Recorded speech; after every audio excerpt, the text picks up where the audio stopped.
iniciando então hoje a 3ª edição do Papo Gamer, né? Só para lembrar, é um evento que acontece aqui no Laboratório de Jogos Digitais da Universidade de Fevale e é aberto ao público. Se vocês quiserem convidar amigos, né, ver que sempre tem gente de fora que acaba vindo para cá, eu acho bem bacana, né? Sejam bem-vindos.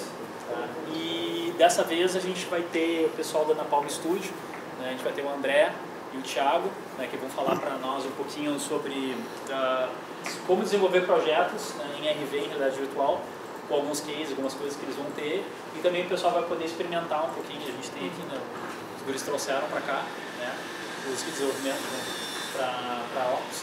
Então, guris, fiquem à vontade aí, né, podem usar à vontade, qualquer coisa.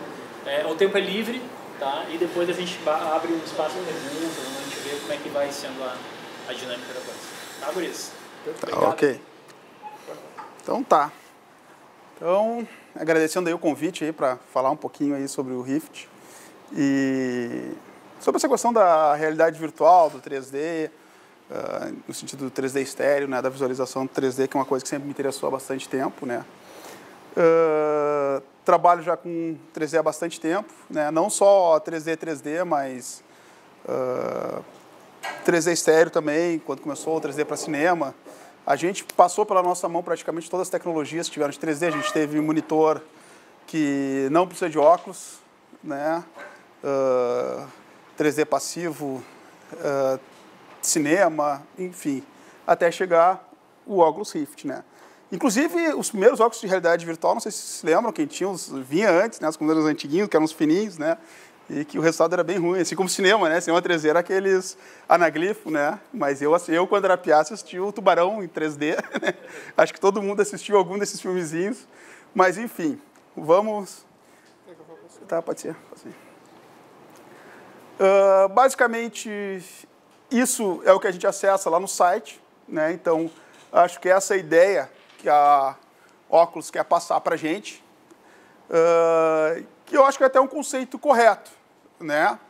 Porque realmente a gente que vem acompanhando desde o início, isso é a primeira versão, né, do Rift.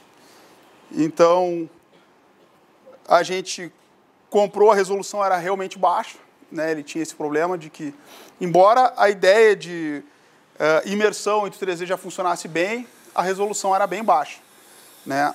E depois eles lançaram a versão 2, que foi essa versão aqui, que é o Kit 2, que ele tem duas vantagens. Primeira grande vantagem é a resolução, que ele é Full HD, então ele tem uma resolução bem melhor. Acredito que talvez esse último aqui, a versão final, quando eles lançarem, deva ser algo próximo de um Retina, alguma coisa assim, para ter uma resolução melhor ainda.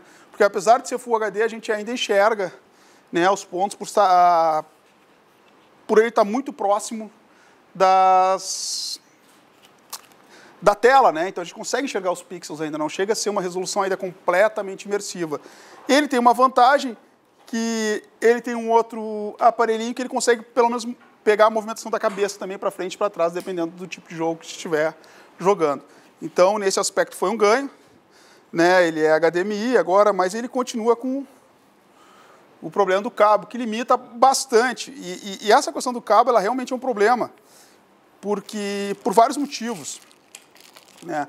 Por exemplo, a gente já fez várias vezes eventos com Rift, né? Então, tu vai fazendo um evento, tu tem que ter uma pessoa cuidando do Rift ali, tu tem que ter uma pessoa ali, não pode largar o equipamento solto, porque vai chegar o cara, vai botar e vai sair caminhando com aquele troço, vai arrastar computador, vai arrastar tudo. Então, sempre que a gente está pensando em projeto de Rift, a gente não pode pensar nenhuma coisa assim porque ele não tem escala de usuários, né? Então, só tem o kit de desenvolvedor. Então, a empresa tem que se cadastrar como desenvolvedor, pagar e ficar esperando, em média, 6 meses para vir o Rift chegar, né? Então, ele demora a chegar. Ele não tem pronta entrega. Então, a gente compra, fica esperando, chega, aí começa a desenvolver.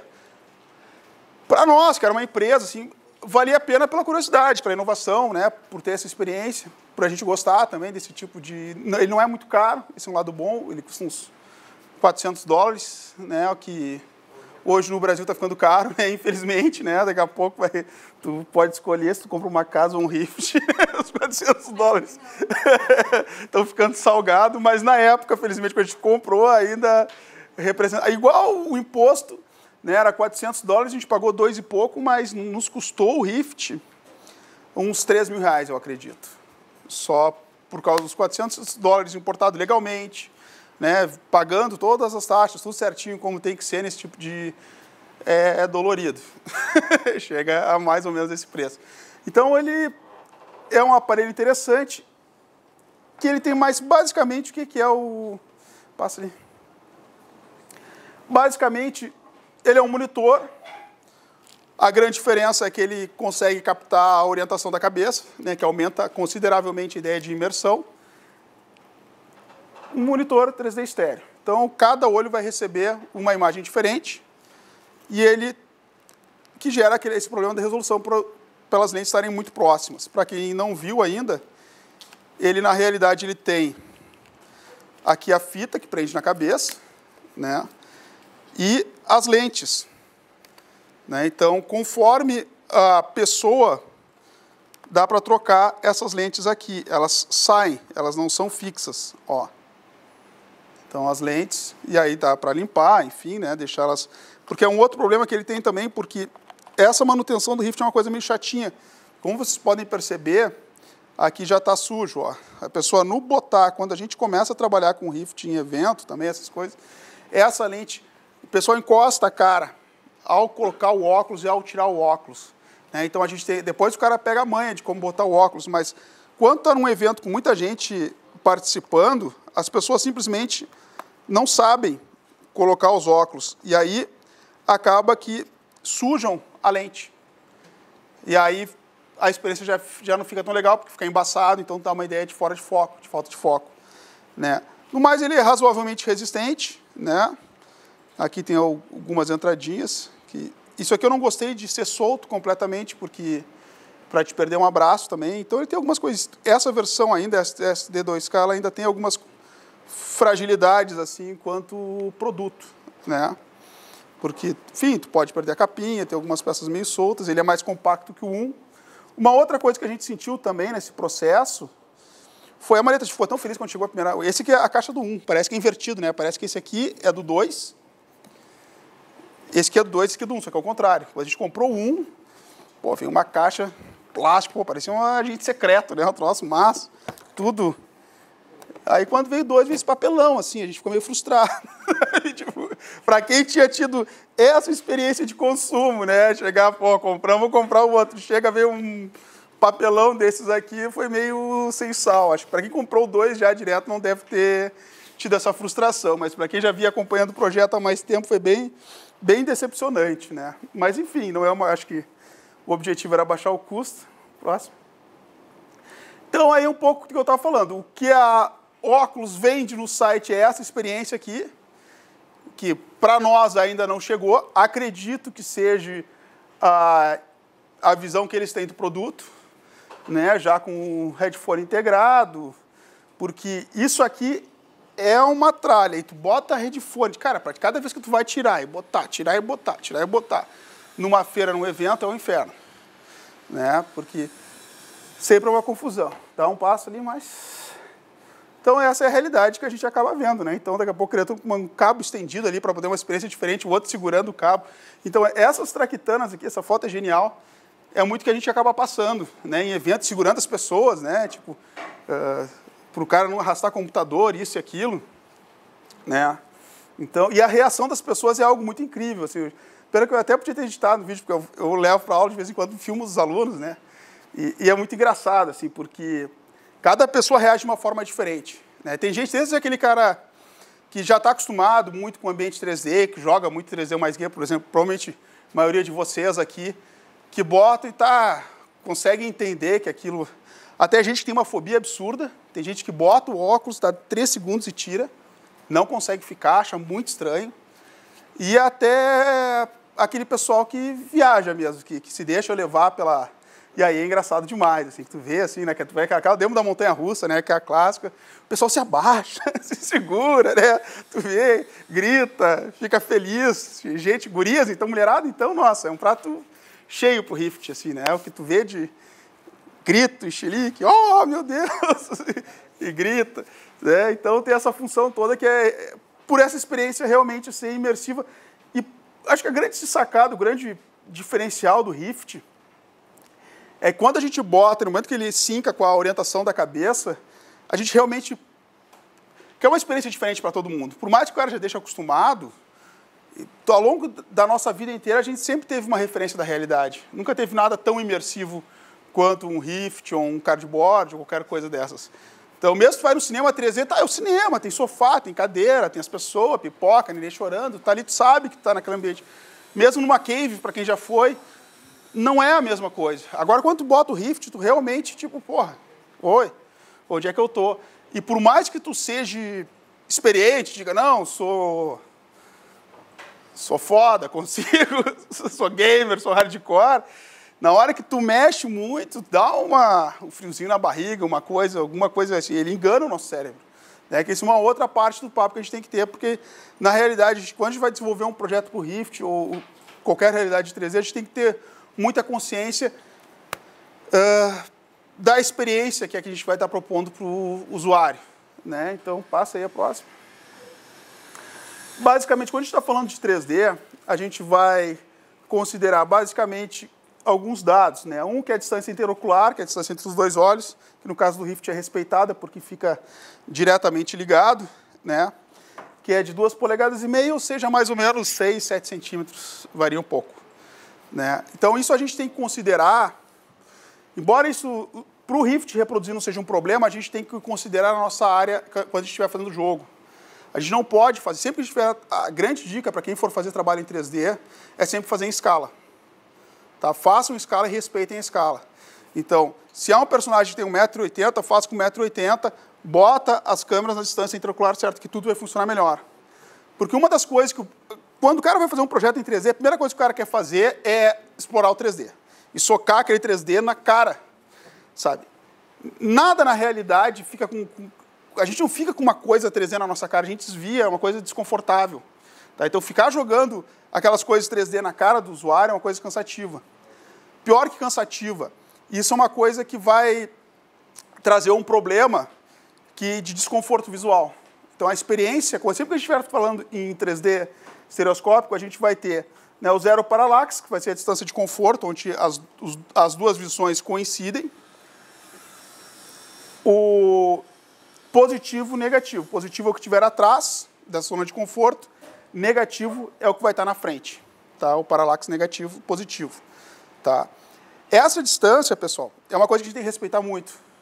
Por quê? Uma das grandes mudanças que teve no cinema, no cinema 3D, na evolução, os primeiros filmes 3D o cara chorava assistindo, é porque os caras não se deram conta disso, desse efeito na montagem. Eles começaram a fazer o cinema 3D e começaram a montar como cinema tradicional, como eles estavam acostumados. Então começaram a fazer os cortes de qualquer jeito. Só que o corte no cinema 3D, ele tem um impacto completamente diferente, porque representa que se num take eu tenho meu ponto focal aqui, então é o que a gente chama no 3D, no sério que é o toe-in, né, no sentido do dedo próximo, né? Então, se pegarem o dedo de vocês e focarem no dedo, vocês vão ver que tudo atrás vai ficar duplicado. Eu tenho que ficar meio vesgo, eu tenho que ter um esforço visual para conseguir focar no que estiver próximo e automaticamente todo o resto sai de foco. Enquanto a situação de relaxamento é um foco à distância, né, onde a partir de uns 2, 3 metros tudo vai estar em foco. Né? Mas abaixo de 1 metro de distância eu começo a ter que escolher o que eu vou colocar em foco. Né? Abaixo de 1 metro, se eu focar a minha mão, eu enxergo a minha mão, estou enxergando eles duplicados, inevitavelmente. Isso é um esforço visual de correção que o olho tem que fazer. Se eu sair de um take que eu estou com minha zona de conforto visual lá atrás e puxo de um frame para o outro, meu primeiro plano para cá, o olho corrige. No outro, jogo lá atrás, corrige de novo e fico fazendo o usuário ter que ficar corrigindo toda hora o foco em termos de profundidade, isso gera um desconforto visual muito grande. Então, essa é a principal coisa que, quando a gente está fazendo um projeto em Rift, a gente tem que levar em consideração. A gente tem que pensar que a gente vai trabalhar com a vertigem, com a ideia do movimento, isso e aquilo, mas preservar um pouco. Tu até pode ter um momento ou outro, mas a gente não pode exagerar na ânsia aquela de tentar ficar o 3D, de forçar o 3D, tu gerar uma experiência desagradável para o usuário, porque tu vai estar gerando... Porque é um desconforto duplo, né? É um desconforto do esforço visual, de o olho, tu está enganando teu olho e ele está tentando corrigir, e um desconforto psicológico, porque a gente tem uma zona essa zona de 1 metro, mais ou menos, é a nossa zona de segurança. Né? A gente evita bater, chegar a coisas muito perto, principalmente da nossa cabeça. Né? Até posso estar perto aqui, de boa da mesa. Mas se eu tiver com... Vocês não vão me ver com isso aqui na minha cara. Uma caixa na minha cara. Ninguém fica nessa situação, não é confortável. Então a gente tem que ter o bom senso de entender isso, que é uma coisa que o cinema migrou. Se vocês olharem os filmes mais novos 3D, eles são mais confortáveis. Hoje tu consegue assistir. Tem, claro, momentos que passa o passarinho perto, isso, aquilo, alguma coisa. Mas são rápidos, não são sequenciais, não são quebrados. Então tu tem aquela sensação, mas depois volta normal, volta a ser um filme. E toda a montagem do cinema 3D teve que se adequar a essa realidade. Então, para a gente que está trabalhando com o jogo, a gente tem que aproveitar esse conhecimento para começar a produzir com mais qualidade. Né? Pensar isso, não, vou usar no momento certo, aquela coisa um pouco mais próxima, mas não vou forçar isso o tempo todo, porque eu vou estar gerando um estresse no meu usuário. Isso é novo? Não. Tu tem? Pois é, essa aqui é de 1903. Tá? Então, o 3D estéreo não é novo. Né? O pessoal acha que é super recente. Mas quando surgiu a fotografia, basicamente já surgiu o 3D estéreo. Um pouquinho depois, porque já se tinha a ideia de que se olhava com um olho diferente do outro, o conceito já existia. Então, surgiu a fotografia, automaticamente alguém ligou os pontos e disse, e se nós fizermos uma foto diferente para cada olho, será que a gente consegue dar ideia de profundidade?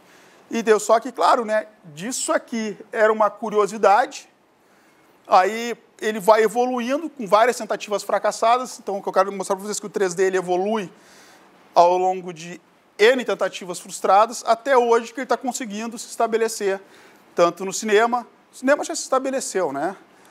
Principalmente cinema infantil, né? Animação, essas coisas, o pessoal prefere ir no 3D.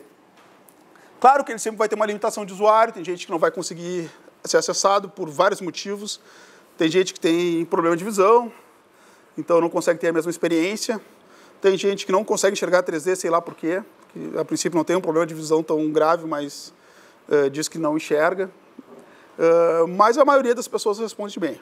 Né? Isso é uma coisa nova, que é bem bacana, pessoal, que vocês não devem ter ouvido falar ainda, que é o áudio binaural. O que acontece? Qual é a diferença do áudio binaural? Ele, em vez de ser captado a emissão, como a gente está fazendo aqui agora, que tem o microfone aqui gravando, que eu estou dizendo, ou seja, é a minha emissão, ele vai ser captado no receptor. Tá? Essa é uma das grandes diferenças. E ele tem, sempre quando falarem de áudio binaural, vai ter essa orelhinha, porque o aparelho, ele fica dentro dessa orelha de silicone, né? Uma orelhinha de silicone que é para o som, para ele captar já com todos os rebatimentos corretos, de como se fosse uma orelha humana. A grande vantagem do áudio binaural é que tu consegue dar a ideia de som espacial em fone de ouvido. Qualquer fone comum. Se ele foi captado como áudio binaural, quando botar o fone vai parecer que tem uma ideia espacial. Então, no caso do Oculus Rift, esse é um detalhezinho técnico que é bem interessante, porque não adianta toda a tua imersão ser 3D e teu áudio não ser. Né? Tu não vai estar explorando aquilo da mesma forma. Então, esse é um dos mais conhecidos, a 3D Deal, né? Que faz esses... E ele não é muito caro também, ele fica na faixa... A versão top custa $2.000, mas a versão básica... que serve para a gente gravar uns $400 também. Mais ou menos nessa faixa assim, do Rift. Então, é uma coisa bem comprável, né, que vai realçar muito a experiência. Então, essa é uma daquelas coisas que a gente tem que levar em consideração na hora de... Próximo. Então, da ideia do Rift, que foi um sucesso, que começou no Kickstarter, para quem se lembra, né, da campanha, é relativamente recente, fez um sucesso gigantesco, foi uma das primeiras campanhas de sucesso assim, estrondoso do Kickstarter. Né? Ele não só se promoveu, como ele promoveu o próprio Kickstarter a outros níveis. Né? Aí começou a surgir uma série de concorrentes similares. Né? O principal, o Morpheus, da Sony, né? E o próprio os cases de... até o Google Cardboard. Né? Pode passar a próxima. Então, o Google Cardboard, com a colaboração aqui, ó, tá aqui, que é a versão popular que tem essa vantagem. Qual é a vantagem do Cardboard?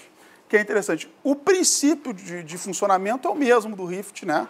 Então, se tu fizer um projeto para o Rift, tu vai portar para o VR de uma forma muito simples.